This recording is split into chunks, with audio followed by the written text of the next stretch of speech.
4. Glória a Deus, aleluia. Continua adorando e glorificando a Jesus. Glória a Deus, aleluia. Louvado o teu nome, Senhor. Lucas capítulo 4, Glória a Deus. a partir do versículo 18. Aleluia.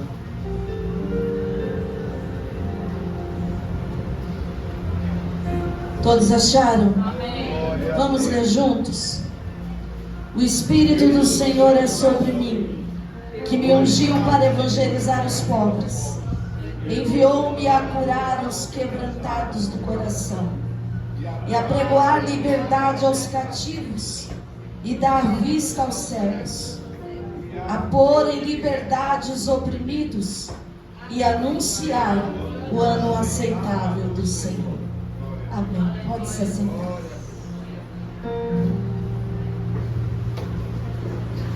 Aleluia. Eu peço a sua atenção. Desliga teu celular, não conversa com ninguém, não fica andando. Vamos meditar nas Escrituras. Deus instituiu a primeira Páscoa. Não foi na cruz. A primeira Páscoa foi instituída ainda quando o povo hebreu estava no Egito. Deus levantou Moisés como seria o libertador deste povo que clamava, que padecia, que sofria opressões. E Moisés foi adiante de Faraó, buscando este resgate. Faraó esteve resistente, e em sua resistência Deus enviou 10 pragas ao Egito. E uma das últimas pragas, da última praga, foi a ordenança de Deus para que se matasse um cordeiro, fosse escolhido um cordeiro macho, sem máculas, sem manchas, de 1 ano. E o sangue deste cordeiro fosse passado nos umbrais das portas e nos batentes das portas, pois era uma marca necessária para a última praga que haveria de acontecer. À noite, o anjo da morte passaria sobre o Egito, e a casa que não estivesse marcada com este sangue, o anjo da morte entraria e ceifaria a vida do primogênito da casa, da família. Deus instruiu como deveria ser essa noite. Enquanto este anjo que traria terror estaria passeando pelo Egito, o povo hebreu deveria estar dentro de suas casas, com suas mesas fartas, a família sentada ao redor da mesa, se alimentando, não de chocolate, não de bacalhau, não de iguarias de peixe nenhum. Não foi esse o cardápio. O cardápio era cordeiro assado, pães asmos, ervas amargas, bem diferente do que é o nosso hoje. Para vermos como que a sociedade, o sistema do mundo muda completamente o verdadeiro sentido daquilo que é das Escrituras. Ali está instituída a primeira Páscoa. E lá em Êxodo 12:14, o Senhor disse assim: este dia vos será para memória, celebrarei festa ao Senhor nas vossas gerações, e celebrarei por perpétuo estatuto.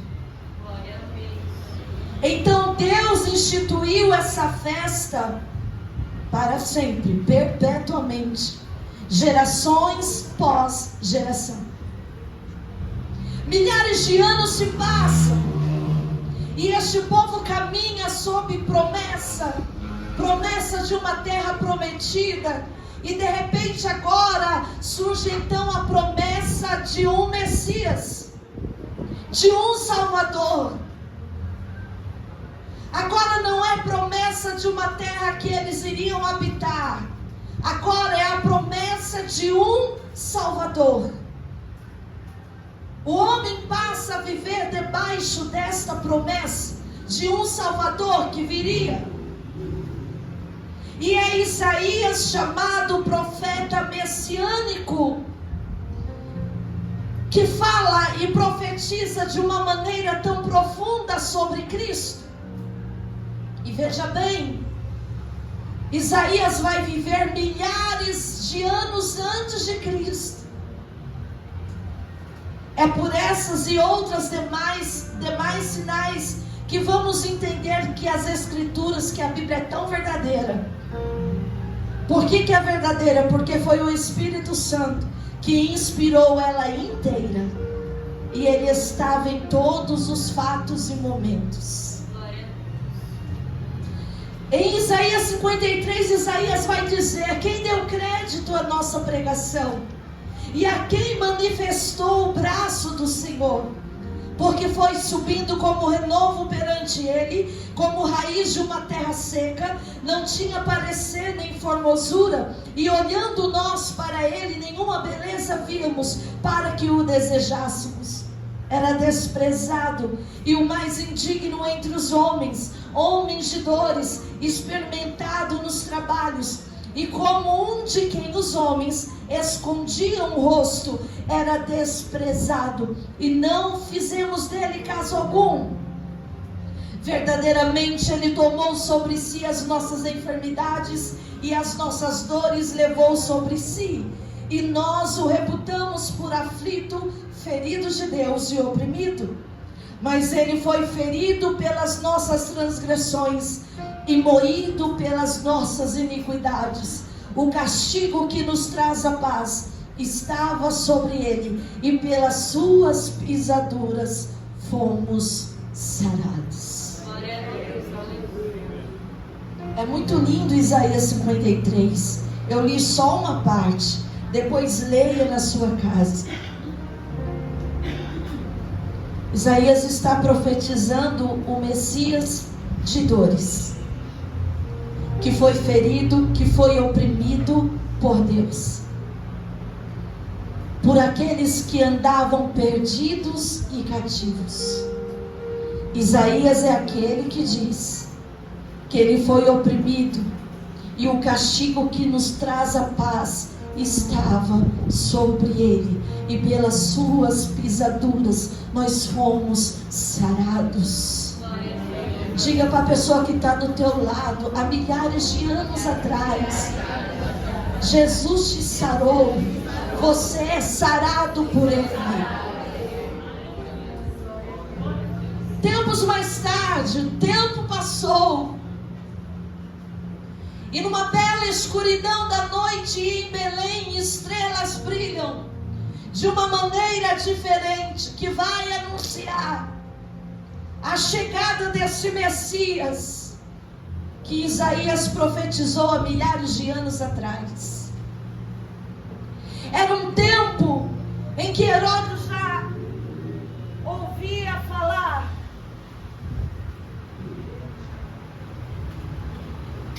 sobre esse tal Messias, e isso abalou com a sua estrutura emocional, e ele manda começar a matar todos os meninos que nascessem naquele tempo, pois já aguardava a chegada desta criança, o nascimento deste menino. E numa bela noite, em meio a ameaças de morte, assim como foi também lá quando foi para Moisés nascer, quando antes de Moisés nascer, foi um período em que as crianças, os meninos também, estavam sendo mortos. Moisés teve que ser escondido dentro de casa, abafado o seu choro, despedido dentro de um cestinho no rio para não ser morto. Assim também, quando foi para Jesus nascer, houve um tempo de perseguição, para que se matassem as crianças e o menino Jesus não nascesse. Jesus nasce, houve resplendor no céu, na escura Belém as estrelas brilharam, e o Messias esperado nasceu. A infância de Jesus é uma lacuna muito grande, é um mistério. São poucas as aparições de Jesus em sua infância, em sua adolescência. Mas agora Jesus já está adulto. Jesus já agora está com 30 anos ou um pouco mais, iniciando o seu ministério. E um belo dia, Jesus está numa sinagoga. Ele se levanta e ele vai pegar um dos papiros e ele abre exatamente na profecia de Isaías, que profetizou sobre ele há milhares de anos atrás. Porque Isaías escreveu exatamente o que nós lemos: o Espírito do Senhor é sobre mim, e me ungiu para evangelizar os pobres, enviou-me a curar os quebrantados de coração, a pregoar liberdade aos cativos, dar vista aos cegos e pôr em liberdade os oprimidos, e anunciar o ano aceitável do Senhor.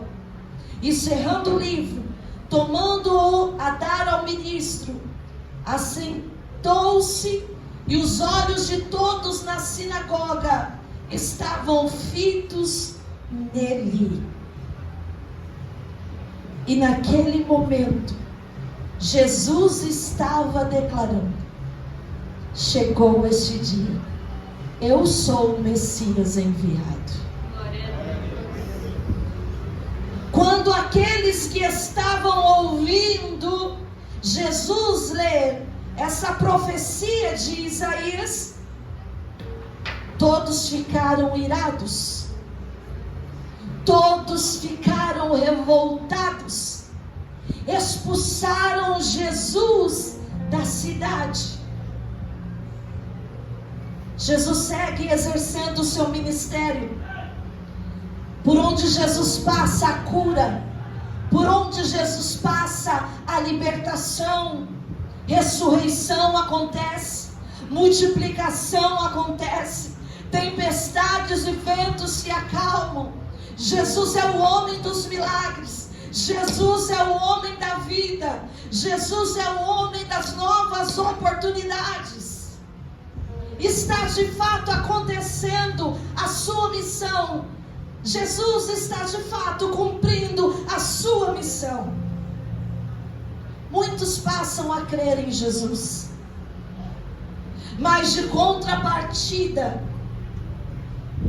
muitos passam a acreditar que Jesus é aquele que iria libertar o povo da opressão de Roma.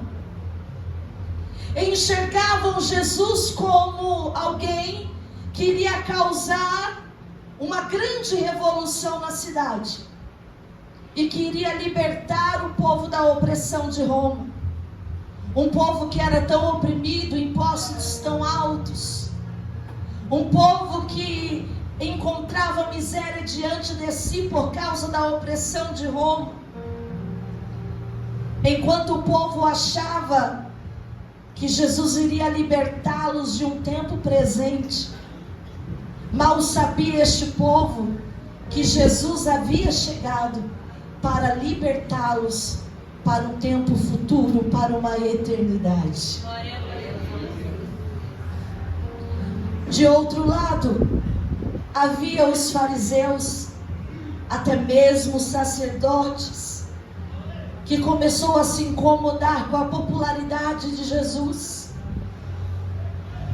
Começaram a se incomodar de tanto e tanto, de tamanha incomodação, que passaram então a arquitetar planos para pegar Jesus em alguma falha, até mesmo contra as leis de Moisés, para que pudéssemos ter de uma maneira palpável uma acusação contra Jesus, para poder condenar a Jesus.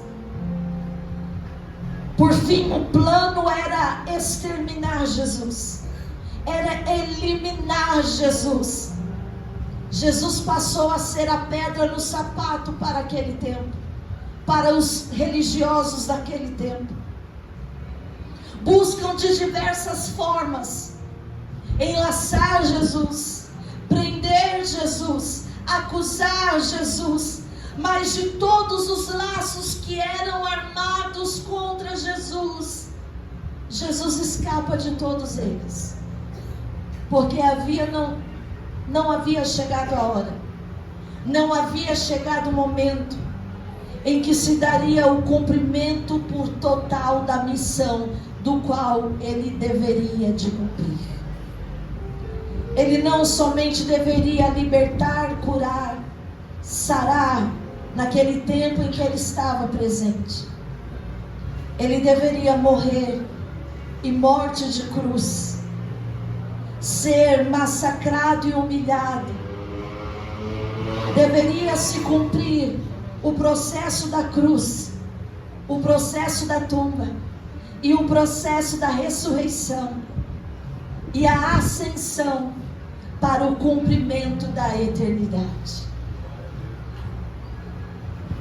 Jesus sabia disso, que quando chegasse o tempo e a hora, ele não iria escapar das acusações.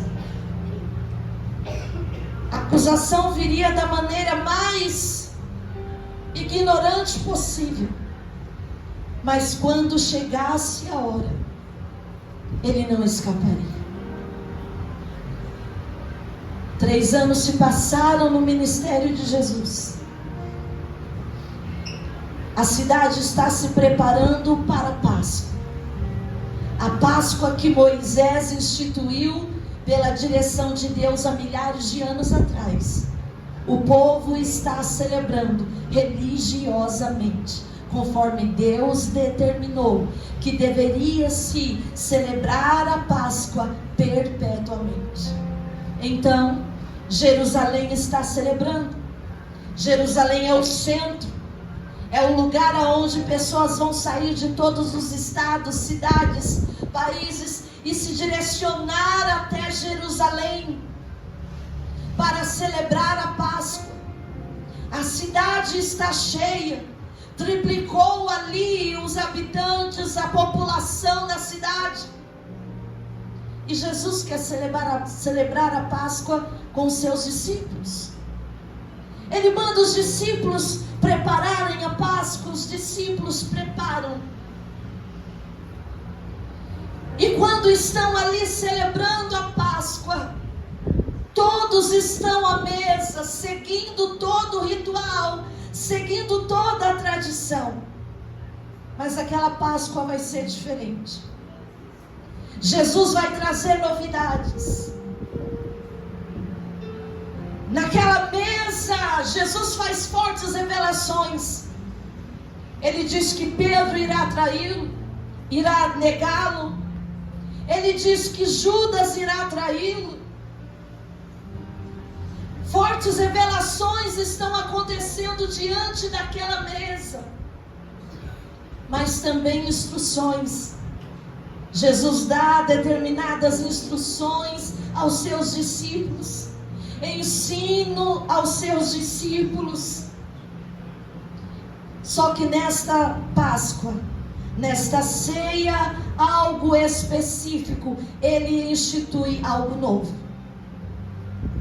O que antes era celebrado com carne de cordeiro assado, o que antes era celebrado com ervas amargas e pães asmos e vinho, agora diante da mesa, Jesus pega o pão, abençoa o pão, ele parte o pão dizendo, tendo dado graças, ele parte o pão e diz: tomai e comei, este é o meu corpo que é partido por vós. Logo em seguida, tomando o cálice, ele dá graças dizendo: bebei dele todos. Ali, na última Páscoa, Jesus está mudando toda a tradição. Por que Jesus está mudando toda a tradição? Porque agora o verdadeiro cordeiro será morto, o verdadeiro sangue será derramado, o verdadeiro trigo será moído, que é ele, o próprio Cristo. Agora a ceia terá um novo sentido, porque todas as Páscoas os judeus seguiam ritualmente até Jerusalém, levavam cordeiros.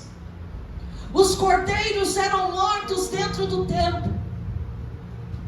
O sangue era aspergido em todo e em derredor do templo. Gotas do sangue respingavam nas vestes brancas dos que estavam dentro do templo. Era o ritual da Páscoa. Era o ritual da expiação do pecado. Um cordeiro sendo morto para cobrir o pecado do homem. Eu disse cobrir o pecado, não tirar. O cordeiro era morto, o sangue aspergido para cobrir o pecado do homem. E todos que estavam participando daquele ritual deveriam estar de branco. E se recebessem uma gota do sangue daquele cordeiro, era sinal que havia sido abençoado. Ao derredor da cidade, esse ritual estava acontecendo. Mas dentro do lugar onde Jesus estava com seus discípulos, a ceia da Páscoa estava tomando uma nova forma. Porque está ali o cordeiro, o verdadeiro cordeiro, que tira o pecado do mundo, que é Jesus Cristo. Agora, de fato, Jesus será o cordeiro, e através do seu sangue, ele não vai cobrir, ele não vai esconder o pecado dos homens, ele vai tirar o pecado dos homens. É o que nós lemos, que ele veio para curar os quebrantados de coração, apregoar a liberdade aos cativos, a liberdade aos oprimidos, dar vista aos cegos. Mas mais do que isso, ele veio como um cordeiro para tirar o pecado do mundo. E Jesus sabia que esta hora já estava mais perto do que nunca. Porque logo após aquela ceia, Jesus finaliza a ceia, canta um hino. E após cantar um hino, Jesus vai a um lugar chamado Getsemane. E ele vai junto com seus discípulos. Ele se separa dos discípulos e vai a um cantinho orar sozinho. Quem já foi no monte? A gente tem esse costume de determinado momento se afastar para orar sozinho. É assim que Jesus fez. Mas a Bíblia vai dizer que angústias e tristeza começou a tomar conta da alma e do coração de Jesus. Jesus chama 3 de seus discípulos mais chegados, vai para um lugar mais reservado e pede aos discípulos: vigiai aqui comigo. Jesus está dizendo para eles: orem aqui, enquanto eu vou ali falar em secreto com meu Pai. Jesus vai para o seu secreto e começa a orar. E a angústia de morte, ele volta aos discípulos e acha os discípulos dormindo. Eu quero defender os discípulos aqui, porque ali era uma batalha espiritual sendo travada. A gente, com o olhar natural, vai dizer um bando de preguiçoso. Mas a gente sabe que não era uma mera batalha carnal, era uma batalha espiritual. Eu creio que os discípulos foram tomados de uma opressão que tomou aquele ambiente.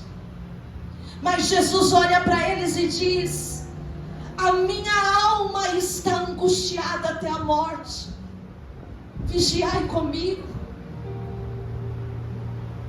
Por 3 vezes Jesus volta e diz a mesma coisa: a minha alma está angustiada até a morte. Vigiai comigo.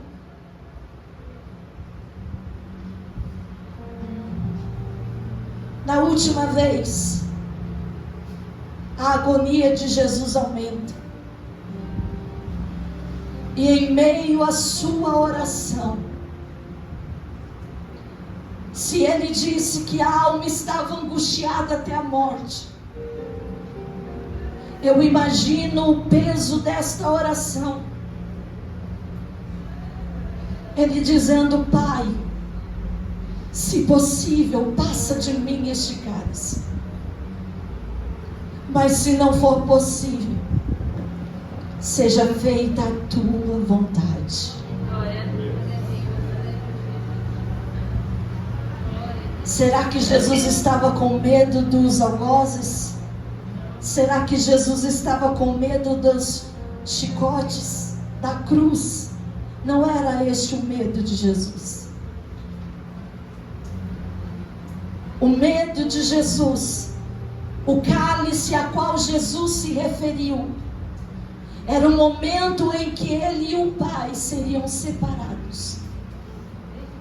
Porque o que separa o homem de Deus é o pecado. E aquela trajetória, o processo da cruz, Jesus está levando sobre si o pecado da humanidade. Então é o momento em que Jesus é separado de Deus Pai. Ambos é um só. Lembra Jesus falando aos discípulos: o meu desejo é que sejamos um só, assim como o Pai e eu somos um. O que Jesus teme é esta separação. Mas por 3 vezes ele assim ora. E Lucas, que é o médico, ele vai citar que no momento de maior agonia, um anjo veio do céu e veio livrar Jesus daquele cálice? Não. O anjo veio do céu confortar a Jesus.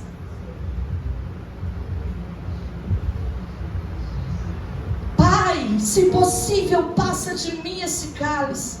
Não foi possível. Por isso que o anjo estava lá para fortalecer e confortar a Jesus. Mas neste cenário do Getsemane acontece algo terrível. Nós imaginamos que o sangue de Jesus começou a se esvair por nós quando ele estava sendo chicoteado, ou quando ele estava na cruz do Calvário. Não. No Getsemane, o sangue já começou a jorrar. Porque enquanto ele orava no auge da sua agonia, Lucas vai dizer que o seu suor se transformou em gotas de sangue, gotas que caíam ao chão. Pela medicina, isso é chamado de hematidose. Quando os vasos sanguíneos se rompem devido a uma pressão. Para que nós possamos ter noção da tamanha pressão que Jesus está sentindo. Gotas de sangue caindo ao chão. Jesus orando, Jesus chorando, sentindo agonia de morte. A Bíblia vai dizer que de repente surge uma multidão com varas. uma multidão aos gritos, soldados, e entre eles estava quem? O Judas, a quem Jesus vai chamar de amigo. O plano de Judas e o combinado de Judas era: para identificá-lo, eu vou dar um beijo no rosto dele, e vocês vão saber quem é Jesus. Porque imagina, usavam aquele manto na cabeça, todos estavam juntos ali orando, teria que identificar Jesus. Judas é esperto, já pensou na forma correta de identificar Jesus. Quando Jesus identifica Judas no meio da multidão, Jesus olha para Judas e fala: amigo, a que vieste? Amigo, a que vieste? Jesus já sabia para que Judas estava lá. Se fosse a gente, já ia receber o tal amigo às bufetadas, aos pontapés. Mas Jesus disse: amigo, a que vieste? Judas lhe dá um beijo no rosto. Jesus olha nos olhos de Judas e diz: Judas, com um beijo você trai o Filho de Deus. Ali começa a via dolorosa de Jesus. Jesus é preso, é levado ao sinédrio, é interrogado às escondidas, às escuras, na calada da noite. Eu imagino que nessas alturas toda a cidade já acordou, as tochas começaram a se acender, as lanternas começaram a se acender, porque a movimentação é grande, algo fora do comum está acontecendo. E estando no sinédrio, começam a zombar de Jesus, a cuspir em Jesus, a dar-lhe bofetadas no rosto, murros no rosto. Ele é ferido já no sinédrio. Taparam os olhos de Jesus, lhe deram umas bofetadas e ainda zombaram, dizendo: se tu és mesmo um profeta, o Cristo que dizem que és, adivinha quem é que está te esbofeteando agora? Outros diziam: és tu filho de Deus? No interrogatório a pergunta foi essa: és tu o filho de Deus? A resposta de Jesus plena, eu imagino Jesus numa serenidade, num autocontrole terrível, que se fosse eu já estava aos prantos, entregando tudo. Mas Jesus numa serenidade, ele diz: você que está dizendo que eu sou, não estou dizendo nada. Tiram ele do sinédrio, levam até Pilatos, apresentando a Pilatos inúmeras acusações. Pilatos pergunta para ele: tu és o rei dos judeus? E Jesus mais uma vez: tu que está dizendo? Não sei de nada. Quando Pilatos vê que não consegue tirar, extrair nada, que não há acusações palpáveis contra ele, manda-o para Herodes por saber que ele era da Galileia. Quando Herodes vê Jesus chegando, ele fica todo alegrinho. A Bíblia diz que ele ficou alegre, porque ele ouviu falar de Jesus, dos sinais, das maravilhas. Herodes já pensa: ele vai fazer sinais aqui hoje. Mas Jesus está ali, todo ensanguentado, porque ele já saiu do Getsêmani com o rosto tomado de sangue. Herodes recebe a acusação, não encontra nada, o interroga e nada lhe é tirado. Herodes devolve para Pilatos. Pilatos sabe que toda aquela movimentação é pura inveja. Aqueles fariseus religiosos estão tomados de inveja. Pilatos não vê em Cristo nenhuma acusação. Pilatos então tem um plano: castigá-lo e depois soltá-lo. E era de comum na Páscoa a população soltar um preso. Pilatos lembrou dessa tradição.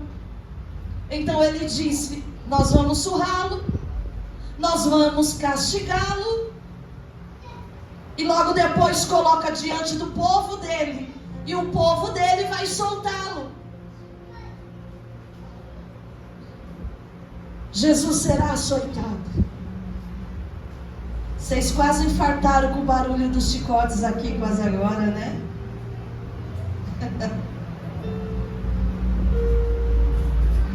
Imagina o barulho daquele lugar, na fortaleza de Antônio. Jesus é colocado no centro, com as mãos amarradas a um tronco, e começa a tortura. E não eram simples chicotes, bonitinhos. Eram chicotes que nas suas pontas haviam pedaços de ossos. Nas suas pontas haviam bolas de metais.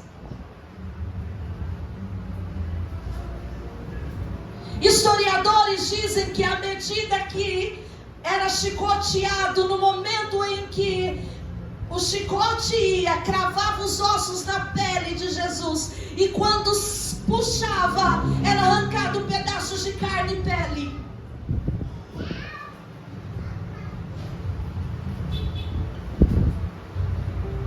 Uma verdadeira dilaceração no corpo de Jesus.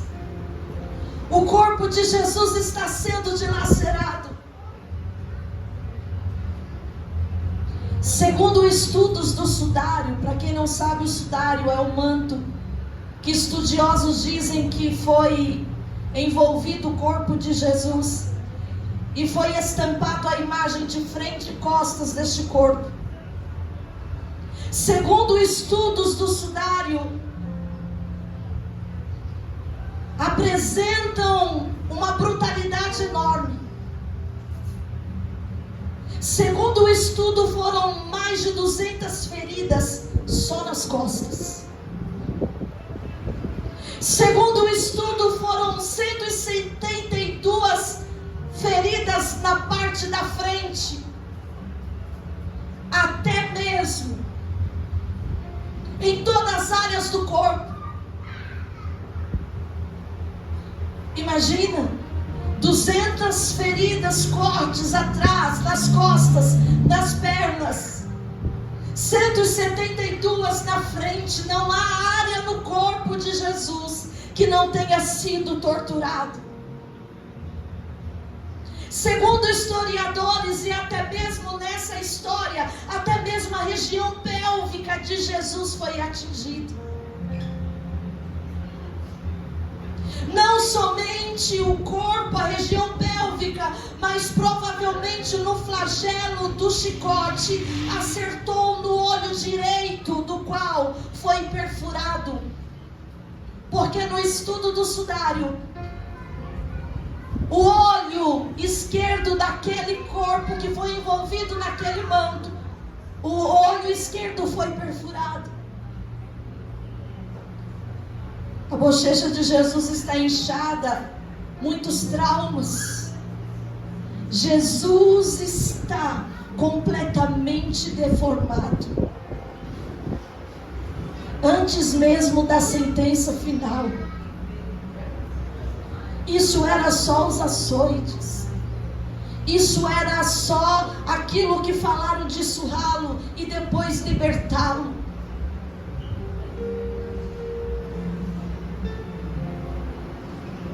Como se não bastasse, Jesus está fraco. É suor, é sangue se perdendo. Agora Pilatos coloca ele diante da multidão. Do lado dele, Barrabás. E Pilatos começa a perguntar ao povo: a quem vocês querem que soltem? Cristo ou Barrabás? E o povo começa a gritar: Barrabás. E Cristo, o que fazemos com ele? Crucifica-o. O mesmo povo que Jesus curou, o mesmo povo que Jesus abençoou, este povo está o sentenciando à morte naquele momento. Quando Pilatos não vê mais o que fazer diante da situação, ele lava suas mãos. Ele manda colocar um manto sobre Jesus e manda-lhe colocar uma coroa de espinhos. Os soldados zombavam. Segundo historiadores, segundo estudiosos, a coroa que foi colocada em Jesus, e eu me assustei quando eu vi isso essa semana, não foi aquela coroa como grinalda que a gente vê, mas foi uma coroa no formato de um capacete. Porque lá no sudário vai apresentar 50 feridas de punção na cabeça, tanto na frente quanto atrás. Aí dá a entender por que quando colocaram a coroa de espinho, bateram com a cana, bateram com aquela cana na cabeça de Jesus, para que a coroa se formasse, se encaixasse em sua cabeça. E não era qualquer espinhos, eram espinhos que com o passar do tempo ficavam afiados, que só ao encostar já sangrava. Imagina esses espinhos entrando na cabeça de Jesus. E assim colocam Jesus como rei dos judeus. Jesus está deformado, é tanta violência. É a escolha do povo. O povo que ele amou, o povo que ele cuidou, está gritando: crucifica-o. Mas Jesus está ali suportando de pé. Eu acredito, vamos lembrar que agora ele está ali como homem. Ele mal consegue se manter de pé, mas ele se esforça. E todo esse esforço é por amor, porque ele sabe que tem uma missão para cumprir. Todo esse esforço é por amor a uma humanidade. Ele se esforça porque ele mesmo disse que ninguém tirava a vida dele, ele mesmo dava, ele mesmo entregava. Inicia a via dolorosa de Jesus. O interessante é que para os romanos a crucificação era o pior castigo. Milhares de pessoas foram mortas crucificadas, até mulheres. Pessoas eram crucificadas completamente nuas. Muitas vezes as mulheres eram crucificadas com o rosto virado para dentro da cruz. Os romanos, com tal tortura, não querem matar somente o corpo, querem matar também a alma, querem matar também a dignidade, a moral. Por eles, a morte de cruz era a pior vergonha que poderia ter para um ser humano. E o propósito era matar lentamente. Em alguns casos, a morte de cruz levava até 3 dias para o indivíduo morrer, de fato. A morte era lentamente. E Jesus começa a caminhar pelo Gólgota, com um pedaço da estaca da cruz, pesado. Ali Jesus já está desidratado, Jesus já está fraco. Jesus cai pelo meio do caminho. Eles pegam no meio da multidão um Simão chamado Cirineu, e faz com que este homem ajude a Jesus caminhar por alguns momentos. Leva Jesus para fora da cidade, num monte chamado Caveira, Gólgota. Ali eles deitam Jesus sobre a cruz. E vamos lembrar, não fizeram a cruz na medida de Jesus. Tiveram que destroncar os seus braços para que pudesse caber naquela cruz que não era dele.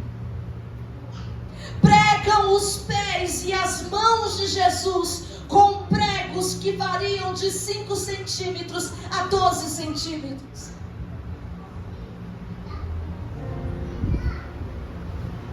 Colocam Jesus no meio de 2 ladrões. Um ladrão zomba de Jesus, o outro diz para Jesus: lembra-te de mim quando entrares no teu reino. Jesus olha e diz: ainda hoje estarás comigo no paraíso. São poucas falas de Jesus no caminho da cruz e na cruz. É como Isaías falou: como o cordeiro mudo, ele não abre a sua boca. Todos estão zombando, e Jesus está no alto da cruz dizendo: Pai, perdoa-os, porque eles não sabem o que fazem.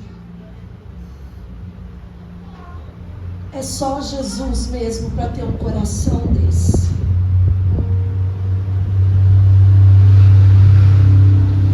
Jesus tem sede, lhe dão vinagre. Agora a luta intensa de Jesus é tentar respirar no meio de tanta dor. Ele tinha que empurrar o corpo para cima. E nesse empurrar o corpo para cima, ele tinha que apoiar nos pés que estavam pregados, doendo. Era um exercício para, de alguma maneira, ao descer, ele pudesse aliviar a dor e respirar um pouco. E assim sucessivas vezes, ele empurrava o corpo para cima para respirar um pouco. Mas a dor era tamanha nos pés cravados, e ele voltava a sufocar de novo. Um terrível ciclo, repetidas vezes. Aos pés da cruz estão a sua mãe, a sua tia, Maria Madalena, João, discípulo amado. E onde estão os demais? Fugiram todos.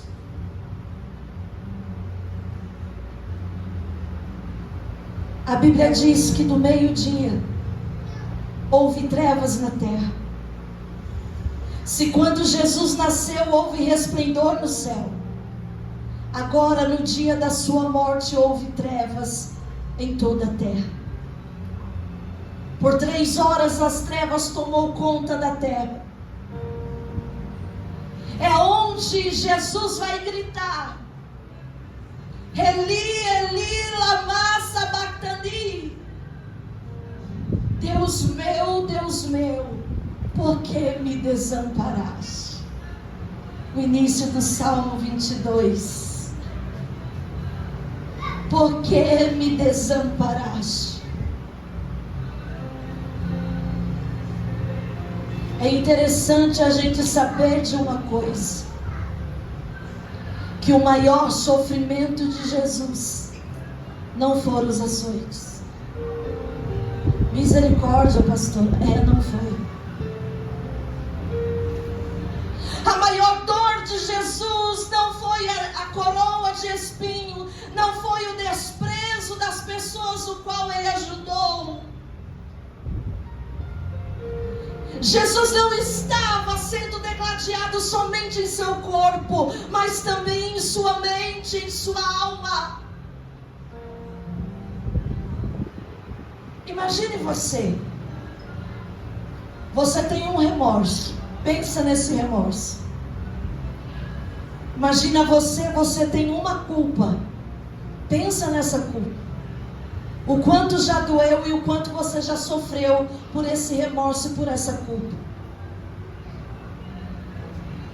Ali naquele momento, multiplica a sua culpa e este remorso por bilhões e bilhões de vidas que já havia nascido e vivido antes de Cristo e depois de Cristo, e as que viriam ainda. Era tudo isso que estava sobre ele. O castigo que nos traz a paz estava sobre ele. Toda a nossa culpa não era somente a minha culpa, não era culpa só de 10 ou de 100, é de toda a humanidade. Por isso que Cristo vai gritar: Deus meu, por que me desamparaste? Aleluia. Jesus estava sentindo este pavor. E esta foi a causa de Deus desamparar. Porque quando Deus olhou para Jesus na cruz, Deus ainda enxergou a mim e a você. Naquele momento. Mas às 3 horas da tarde, e não é aleatoriamente que a Bíblia vai citar que exatamente a hora nona, às 3 horas da tarde, Jesus vai expirar. Porque às 3 horas da tarde em Jerusalém era o horário em que os cordeiros eram mortos e sacrificados. Às 3 horas da tarde, a Bíblia vai dizer que Jesus exclama: Pai, em tuas mãos entrego o meu espírito.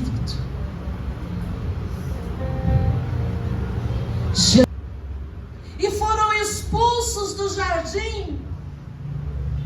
Estavam agora condenados ao pecado eterno. Mas Deus buscou a levantar homens e mulheres em toda a história da Bíblia, para que pudesse reaproximar o homem de Deus. Ninguém teve êxito, mas Jesus, ele desceu da glória. A Bíblia diz que ele se fez menor do que os anjos. Ele abriu mão de toda a sua glória. Ele se fez homem, se fez carne e habitou entre nós. A morte de cruz, qualquer um sofreria, porque milhares já haviam sido executados através da cruz. Mas ninguém suportaria o peso da acusação de toda a humanidade sobre si. Jesus suportou. E Jesus suportou tudo isso. Ele morreu para que a nossa dor tivesse um tempo determinado. Nesse mundo tereis aflições, mas tens de bom ânimo, porque eu venci o mundo. Enquanto vivemos aqui é um tempo de dor, é um tempo de lamento, mas é um tempo determinado, porque está reservado para nós a eternidade. E a Bíblia diz que lá não haverá mais dor, lá não haverá mais choro, lá não haverá mais morte. Aleluia! Jesus morreu para que o nosso sofrimento não fosse eterno. Jesus morreu para que a nossa dor não fosse eterna. Jesus morreu para que a nossa dor tivesse um tempo determinado. Diga isso para a pessoa que está do seu lado. Jesus morreu para que a sua dor tivesse um tempo determinado. Na morte de Adão, nós recebemos como presente a morte. No pecado de Adão, nós recebemos a morte. Mas na morte de Jesus Cristo, nós recebemos a vida. Declara isso comigo. Diga: no pecado de Adão, eu recebi a morte. Mas na morte de Jesus Cristo, eu recebi a vida. E vida em abundância. Se coloca de pé em nome de Jesus.